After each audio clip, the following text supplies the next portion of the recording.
Des personnages féminins forts dans les scénarios, comment est-ce qu'on fait? Donc voilà, moi c'est Gilou, j'écris l'avènement notamment, on me connaît sous le nom de Melpomène.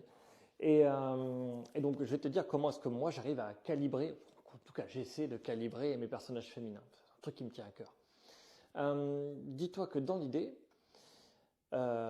souvent le raccourci un peu bête qu'on prend dans les films, on va dire traditionnels, c'est que la femme, son seul objectif, c'est d'être avec un homme. Bon, là, pas du tout. Pas du tout.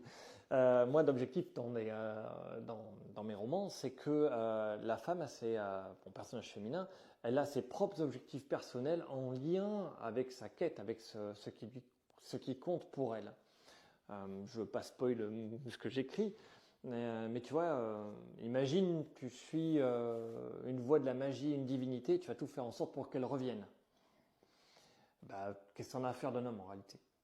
Non, tu as une amourette, tu es content, tu trouves quelqu'un que tu aimes bien, tu es content, mais tu es prêt à tout pour ta mission sacrée, entre guillemets, qui est de faire revenir une divinité oppressée, par exemple, qui défend des notions telles que la protection de la nature, la protection de la femme aussi.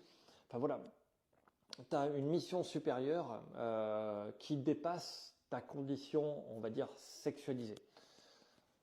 Je sais pas si je vais poster cette vidéo parce que je me rends compte que c'est pas facile à en parler. Mais voilà, le défaut que je vois, moi, en tout cas dans la plupart des films, c'est que, on va prendre les James Bond, tu vois, c'est typique, hein, c'est des femmes qui veulent être avec James Bond. Et donc les femmes sont vraiment des personnages entre guillemets secondaires, bien que des fois elles ont un peu de profondeur. Mais être avec James Bond est supérieur à leur mission, vu que souvent elles trahissent leur mission pour aider James Bond.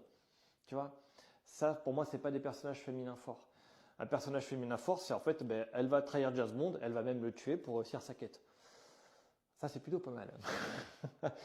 Mais je crois que ça mettrait fin à James Bond, ce qui n'est pas forcément une bonne idée parce que